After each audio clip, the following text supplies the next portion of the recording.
her det er ikke foredrag. For hvem møder jeg? En af mine tidligere elever fra Skrøstrup Efterskole.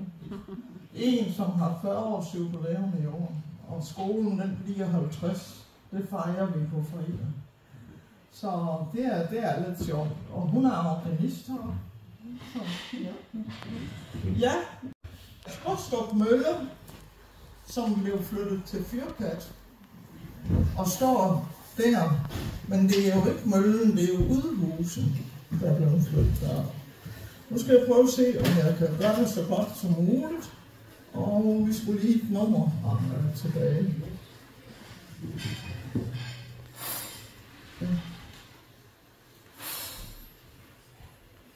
Det her. Kan I se det der? Ja. Okay, det er godt. Nu mangler jeg det kan jeg gøre her. Se, Skrøstrup ligger der, og Hen ligger der. Og så har vi jo Maja herude. Det der, det er nord. Sådan skal det vende. Og så har vi Skrøstrup her, og det okay. Så har vi Skrøstrup her, og i Skrøstrup der ligger den mølle. Er det for stærkt? Nej, det er fordi, at når du skal vende herned imod, for ellers så begynder den. Oldsiden. Landet imellem Randers og Mariager Fjord har været dyrket og været tæt beboet siden før år 0. Naturen var i oldsiden jord, fjord og skoven. Og den indeholdt nemlig gode betingelser i tidlig før Kristi fødsel. I perioden blev egnen tillokkende kyster i midlertid hjemsøgt af sørøvere, og fra omkring år 1000 blev det så galt, at det fortrængte den oprindelige befolkning fra de bedste steder, så befolkningen måtte gemme sig i skovlandet, hvor de begyndte at rydde rug og stup, og så ville de have til i de gamle skrifter, at byerne med rug, de opstod dengang. Alstrup, Norup, Ederup, Skrøstrup, Skellerup, Svenstrup og Kjellerup. Og I kender nok nogle af dem. Jorden var oftest imellem fjordene sandmuldet, og det var let at kultivere.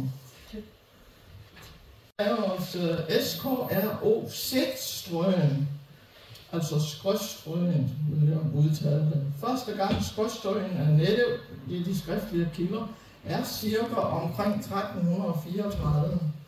En mand kaldet Jonsen fra Skrøstrup for at tilskøde den en gård i Hem. Og Hem, det ligger jo lige ved siden af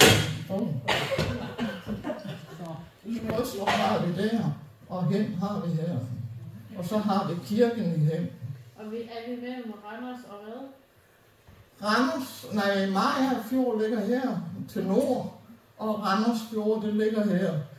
Det her, det er Skrøstrup. Nu skal vi lige finde Mariager, den er der ikke. Det her, det er altså et gammelt kort. Den vej, der går her, den går kender i Hald, Randers. Den går over til Hald by på Randers Stationslandevej.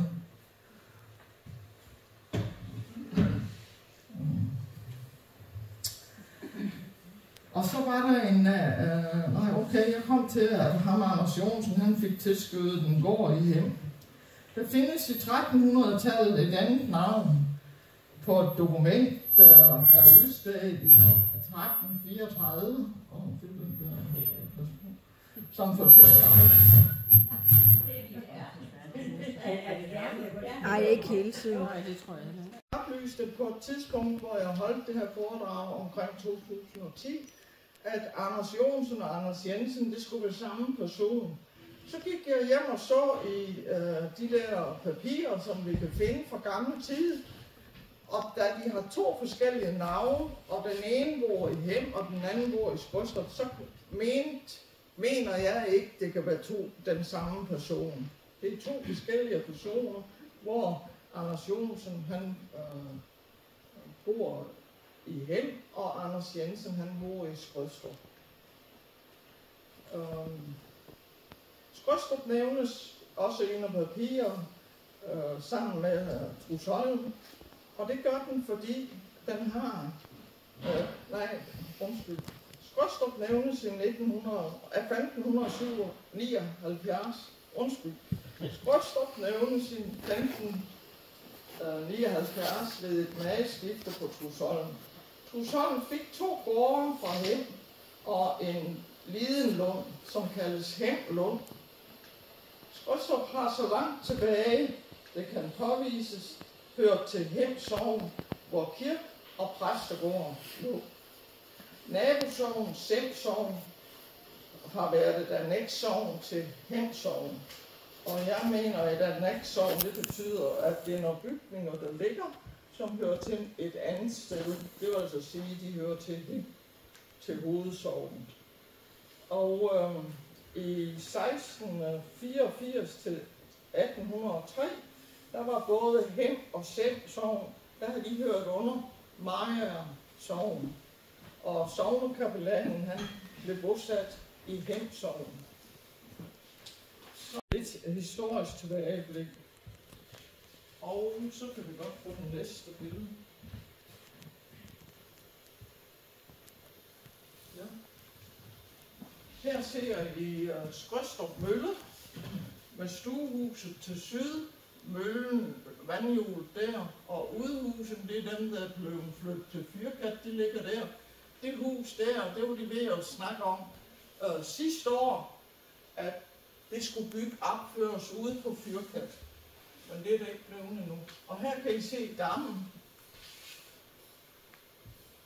Mølledammen. Hem vandmølles vand kom fra Dortheabækken, som kom ned fra Kærbybro, og i dag det hedder det Kransmarksbækken. Sagnet om møllefruen og mølleren, et sagn med historisk faks fra jordbøgerne fra Mariager Kloster, peger i retningen af, at der er overensstemmelse imellem sagnet og jordbøgerne, så det er altså ikke helt historie, at jeg fortæller jer.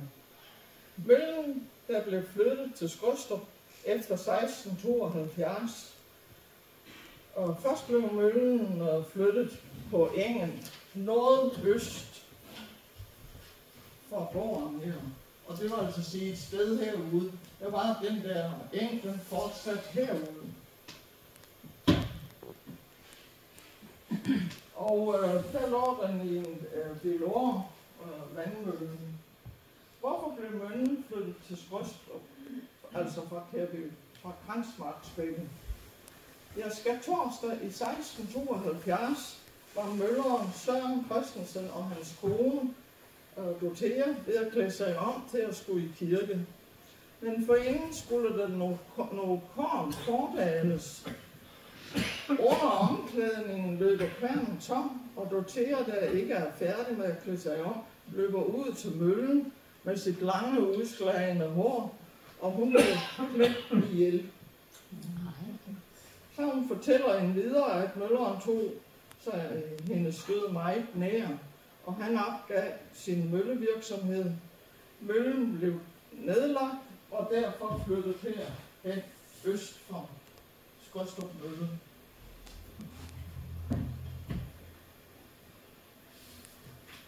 Og bækken i Skrydstrup. Selvom bækken ikke er særlig vandrig i dag, har den altså været det tidligere og har kunnet drive en vandmølle. Møllesøen, dammen, kan stadig ses, selvom det er tilgroet. Møllens stuehus, fra det forrige århundrede af 1867, er også bevaret.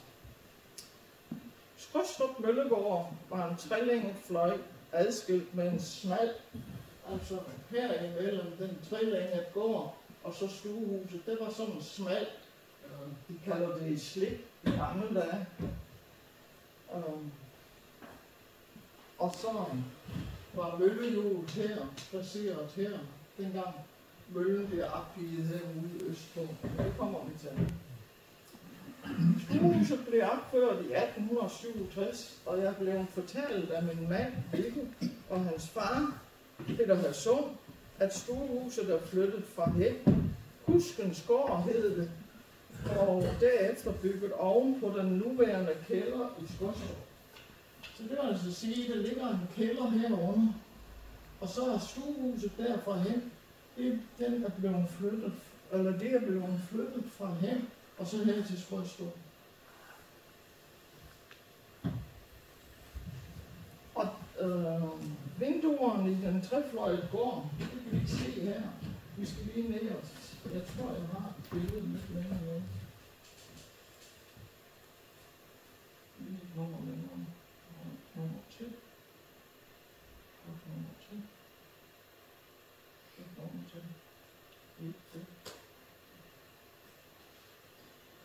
Ja, der er den. Det er det, der står op på fyrplads, så det skal ikke tage med. Men det er kun de der vinduer her.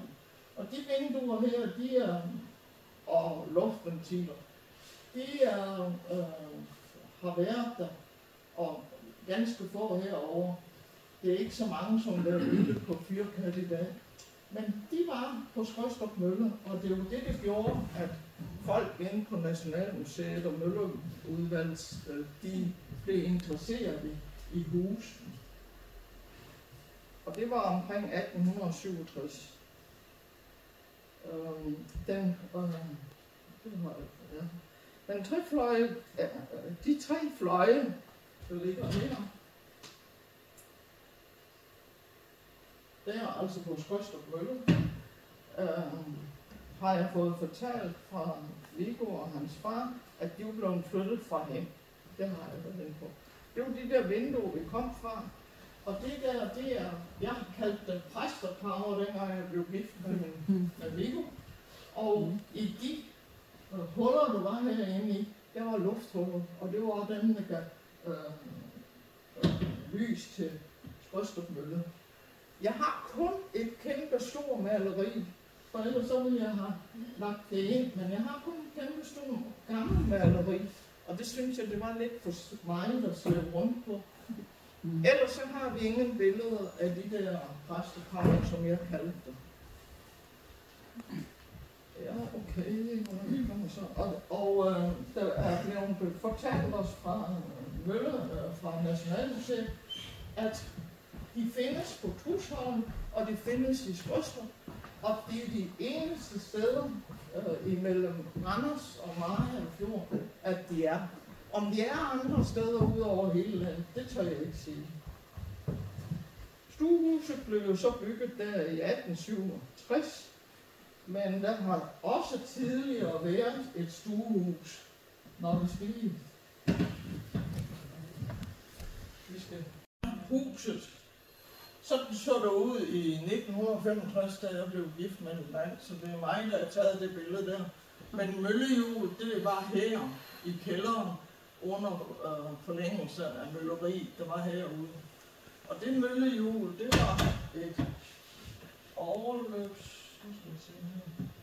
var et overløbshjul, hvor vandet det kommer ovenfra og løber ned på hjulet, og så løber det rundt. Heroppe i Nordjylland, der har gav vandet, så måtte vandet ikke stå op her, for så stoppede det jo hjulet. Heroppe i Nordjylland og Himmerland, der har der været underløb. Det vil altså sige, at vandet kom ind her, og så trak vandet hjulet. Og så har der været et neutralt, hvor møllehjulet også var, hvor vandet det kom ind, og så løb det på. Men det der, det var altså det møllehjul, eller den der udgave, der var på Skostrup Mølle, og den, der blev flyttet til Fyrkat.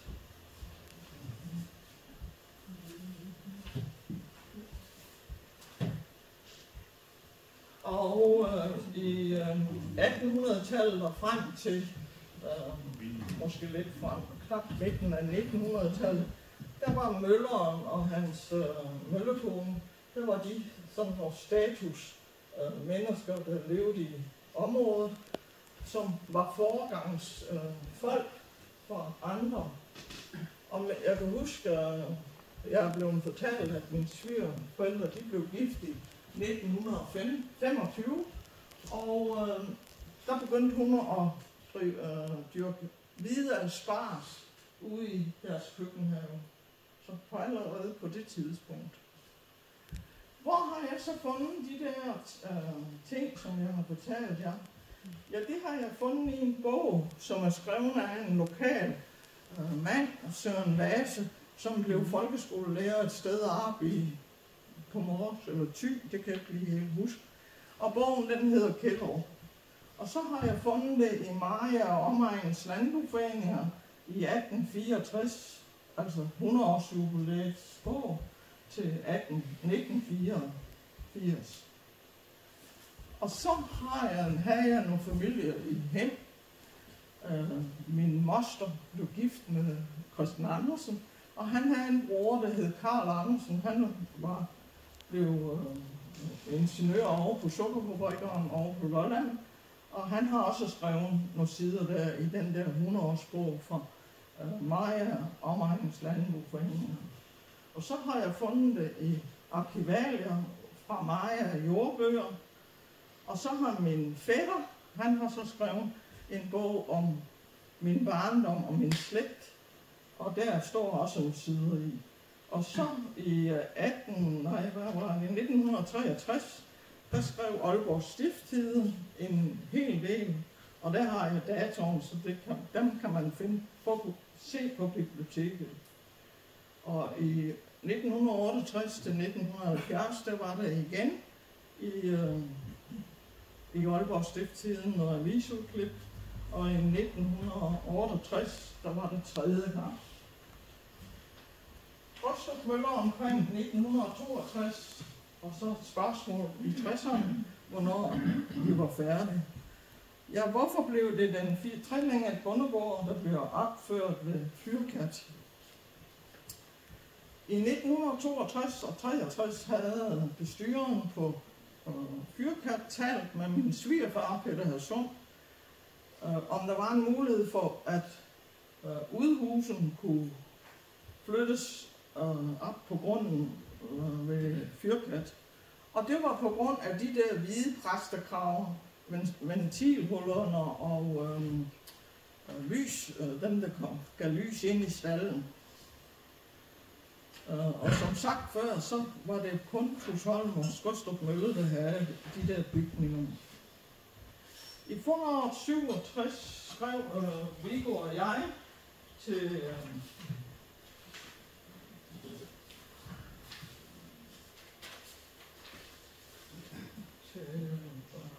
hvor han hed Jens Søndergaard, tror jeg. Jeg er journalist. Jeg var journalist, og han var ham, der bestyrede Fyrkat. Hvad for noget? Ja. Han bestyrede Fyrkat, men han ikke Jens. Ja, nej, altså, Viggo og jeg, vi skrev, jo, det var Jens Søndergaard. Men han, i foråret der, 67, men han døde inden, sådan set, jeg tror, han har modtaget brevet. Men så blev vi henvist til Møllerudvalget fra Nationalmuseet, og der var der en herre, der hed Anders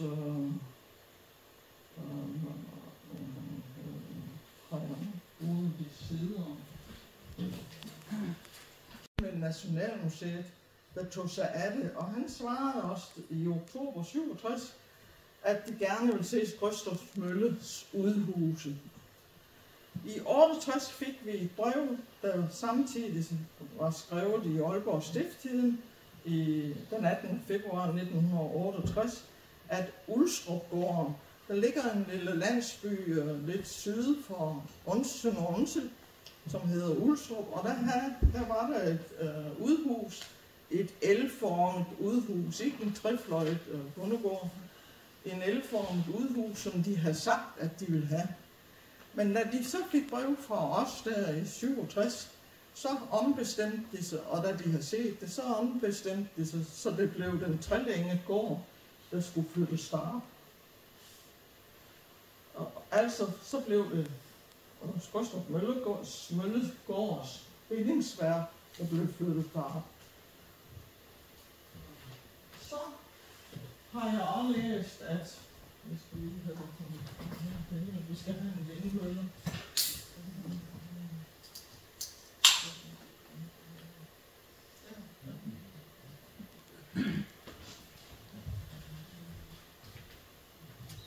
I 1890'erne, på grund af lavvande, så opførte min mands farfar den vindmølle der, og så ligger Skrydstrup Mølle her i stuehuset, og den trillinget gård, og det ekstra hus, der er bygget imellem vejen, eller på hver sin side af vejen, og mølledammen her.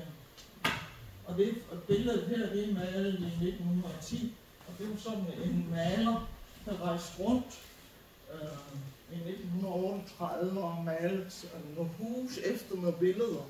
Og han har malet mange huse, som har været gengivet. Ja, og den der mølle, den stod til 1921, så blev den fjernet. Og det var altså på grund af lavvand, at den blev bygget der. Viggo Hassunds forfædre på Skrydstrup Mølle.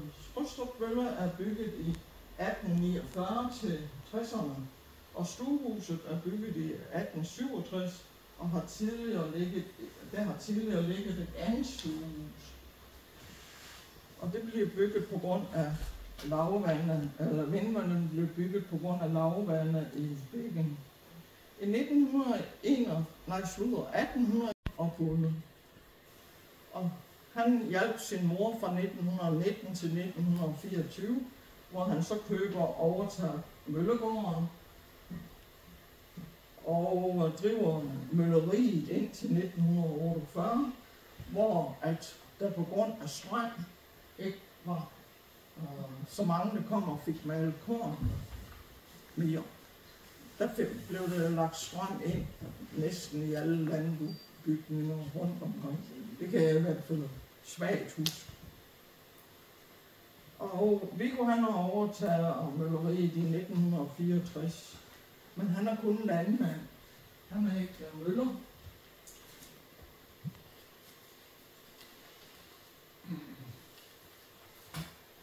Og han dyrker landbrug og har malkekøer. Her han opfører nye bygninger på modsat side af vejen, og det vil altså sige, når den gamle mølle ligger der, så var der et dige op her, der sluttede vores mark, så blev de nye bygninger, de blev flyttet herover på modsat side af vejen, fordi jorden, det meste af jorden, det lå på den modsatte side af vejen. Her var kun engarealer, lidt langt østpå, og så ganske kort herhen. Det var ikke så, jeg tror der var 3-4 ton land eller sådan noget. Men de engarealer, de blev jo brugt til at malkekvæg kunne gå ud og græs.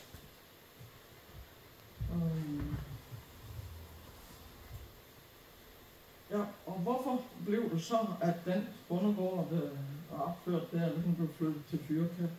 Ja, det var jo på grund af den der bestyrer Jens Søndergaard af Fyrkat, og han havde snakket med min svigerfar, om der var mulighed for at få de udhus op. Og ene og alene på grund af de ventiler, så blev det flyttet derop. Og det blev så vedtaget en gang i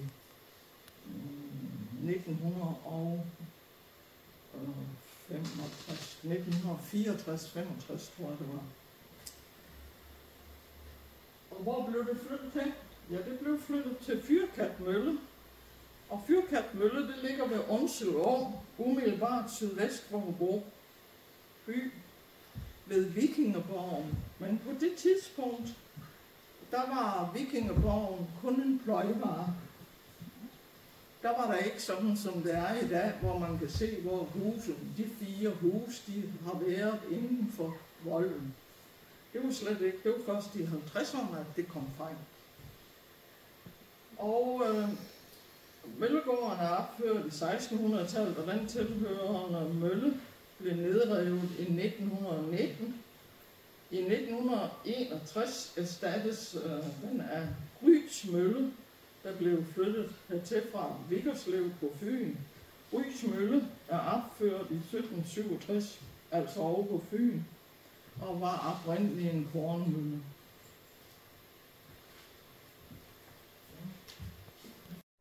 Fyrkats-mølle nævnes første gang i 1440, og igen i 1592, hvor der er en række retslige tvister. Den første beskrivelse af møllens indretning stammer fra Christian den 5. store matrikel fra 1688.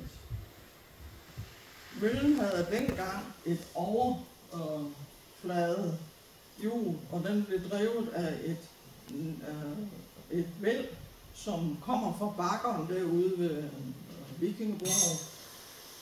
Og så blev det så, så blev det sådan et til Fyrkatmølle derude. Men der var ikke så meget vand, og det fortælles her, at der højst var 4 skæpper vand om dagen, og en skæppe det er 17,39 liter. Så det var altså at sige 17 gange, det er omkring knap 90, der løber igennem. Så den kunne ikke male ret meget om dagen. Og ham, der passede møllen, det var en maler inden for Hobro, og han betjente den med hest og vogn, og det vil sige, at han indhentede byboernes korn og bragte melet retur til dem igen. I 1700-tallet blev møllen indrettet som stamølle. Ejeren, det var en farvehandler fra Hobro, som hed Strøstrup, men stavet med CH, og søgte så og fik i 1754 tilladelse til at opføre en vindmølle. Men den blev aldrig opført, på trods af, at de har fået tilskud af staten. Men så, den blev altså, det blev ikke til noget. Og det syntes dog ikke som om, at vindmøllen nogensinde blev bygget. I 1813 var der stadig stampmøllen i vandmøllen. Men nu blev den anvendt til gravning af ske. Mellem 1850 og 55 blev møllen overtaget af møller Peter Christensen, Morville Schmidt og garveriet af garvemester Frederik Rank. I 1860 var garveriet dog nedlagt, og Schmidt blev møller, og Schmidt drev møllen videre som en kornmølle. Og sådan fungerede den til 1913. Fyrkatmølle var en typisk himmerlandsk vandmølle med underløb på hjulet. Det vil sige, at kernen blev trukket nedefra. Møllebygningen var, som de fleste nordjyske vandmøller, ret lav, også noget lavere end stuehuset. I 1916 blev møllebyggeriet revet ned. 1948 cirka. Stuehuset og mølleriet, det der, hvor det stopper, og så var der en etage ned i kælderen, kan I se for mig, ja. Og haven, den lå hernede i kældergulvets højde, og det gjorde den faktisk, og så steg den op dertil. Det er de 3 længere der blev flyttet på Fyrkat, og i sidste sommer, der var museumsinspektør for Historisk Museum i Aalborg, der var han ude på Fyrkat og fortæller, at de ville have opført det hus, der lå der. Men dengang de hentede det der i 60'erne, der var der ikke påtalt, at de skulle have det hus. Så det ravede vi ned en gang hen i, jeg tror det var omkring til 80. Og så, fordi det lå lidt for langt fra, hvor vi har flyttet gården over. Det var cirka her. Og min svigermor, der fra 25 år frem efter, der havde hun høns og kyllinger og æg. Hun solgte mange æg. fra de der små huse, der var her i den tid, at hun var på Skrøstrup-Møllen. Og så i 2010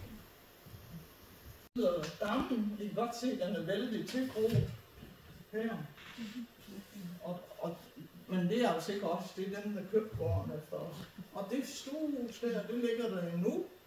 Og det solgte vi i 76-77. Og der var 2 forskellige hold, der købte det. Det var lidt sjovt. Ham, den herre, der lavede Lademands bøger, Lademands leksikon, kan I huske det? Mm-hmm. Det var ham og hans kone, der købte der også i 78 eller sådan noget. Og så kom der et år her efter, han var nok blevet for gammel til at skulle passe sådan noget ud på den. Men han var vældig skæg at snakke med. Jeg har lige en indskudssætning. Hvorfor tror I aldrig mennesker, de griner der i 1700-tallet og 1800-tallet? Hvorfor smiler de ikke med åben mund? Ja, hun siger, at det er fordi, de ingen tænder her. Så er de nødt til at smile sådan her. Så det fortalte han mig, og jeg troede det faktisk ikke rigtigt på hende. Men det er mig derovre.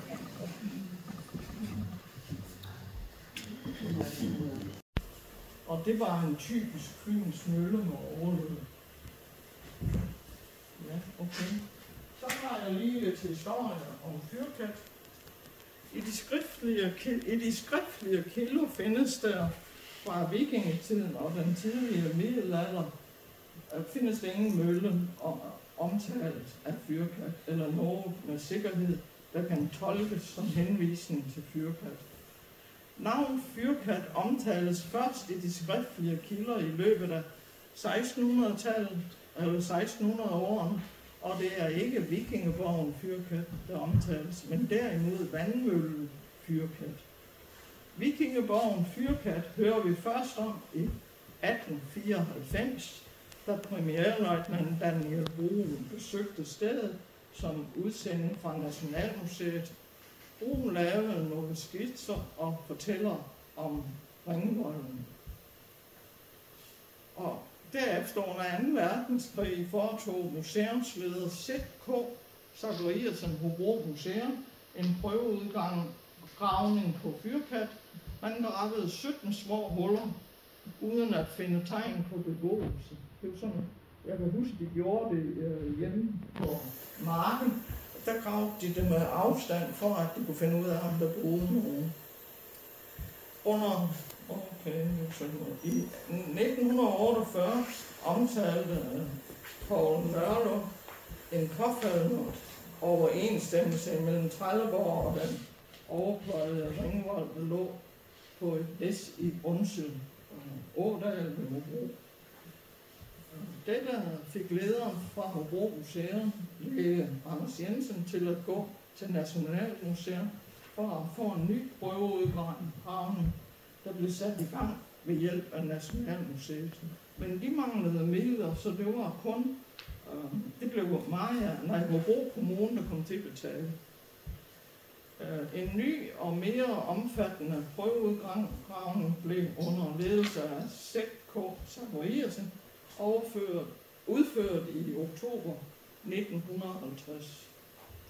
Resultaterne af denne prøveudgravning var så gode, at det blev besluttet at foretage en egentlig arkæologisk udgravning af borgen og volden. Disse udgravninger startede i efteråret 51, og som arbejdet med udgravningen skred frem, kom det en større offentlig opmærksomhed omkring arbejdet og dens resultater. Og der rejste sig et ønske i befolkningen om en rekonstruktion af borgen. Da Nationalmuseet af økonomiske grunde ikke så sig i stand til dette, blev det foretaget en indsamling her i Hobro området, så de nødvendige økonomiske rammer blev i orden til en rekonstruktion. Denne rekonstruktion, rekonstruerede vold, yder dog ikke historisk færdig i det, den rekonstruerede vold skal ses som en markering af højde og bredde på de oprindelige volde. Dette syn, der er mødt en gæst, der ankommer til Fyrkat, har været ganske anderledes end det oprindelige vold nærmest kan beskrive. Som en kæmpemæssig jordfyldt kasse. Trækasse.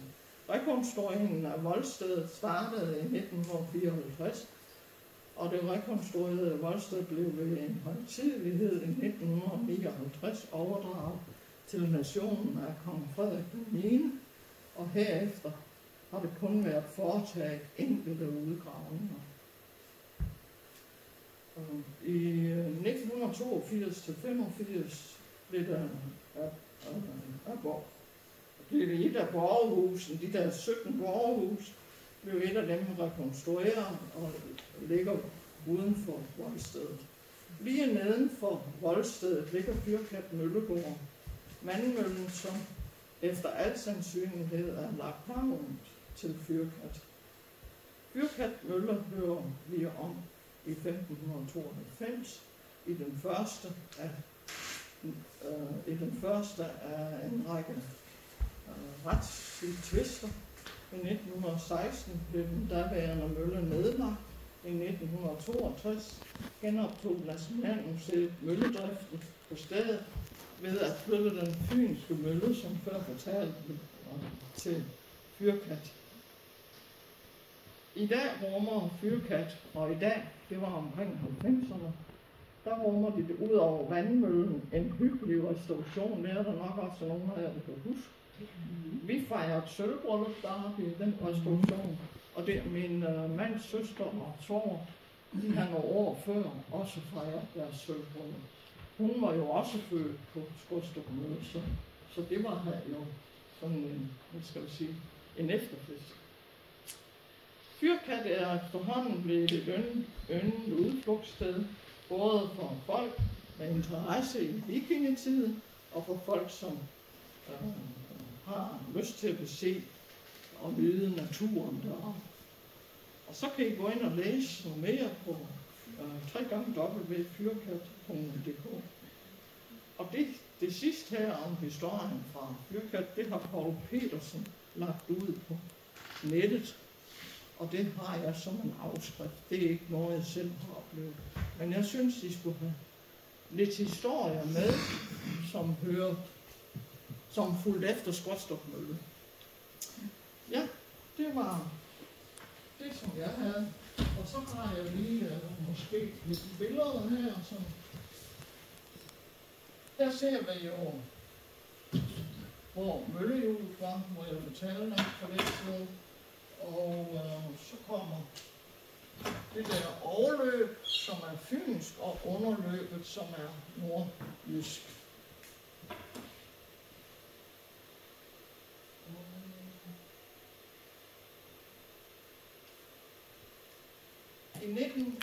I 2010, der begyndte de at grave ud, fordi det var helt groet efter. Og så var der i en Halsensvær, hvor der faktisk så flot ud. Skrydstrup-mølle, den gamle ligger der. Det nye, som vi byggede, det ligger her. Og så ligger der et nabohus der. Så vi ser ud over Sækvej, og så ned i den nye udgravet Skrydstrup-mølle der. Og det var i 2010. Jeg var derude her i foråret, sådan det var begyndt at spire, der er en groet helt efter. Det vil altså sige, alt det her, det groet efter igen. Men der er selvfølgelig også gået 12-13 år, og så er væksten jo i sådan nogle vandhuller. Det er jo sådan, at det går efter, hvis det ikke bliver passet. Dengang de renoverede mølledammen, der stillede de en stander op her med, hvor at der er fortalt om de forskellige tider, hvor der faktisk er et uddrag om det, som jeg har fortalt her om. Så tror jeg ikke. Nej, så er der ikke flere. Ja, det var det, som jeg havde at byde på. Jeg ved ikke, hvordan det blev på.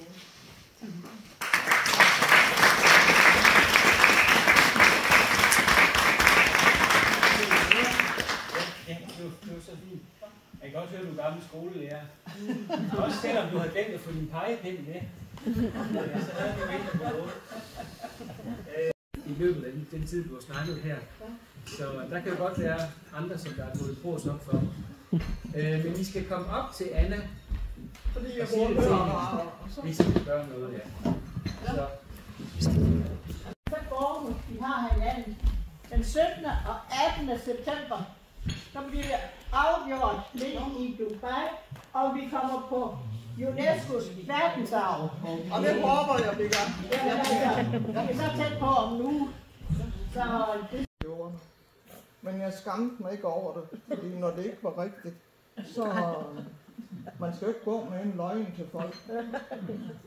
Det er så det var nok en gammel vaner. Jeg fortæller jer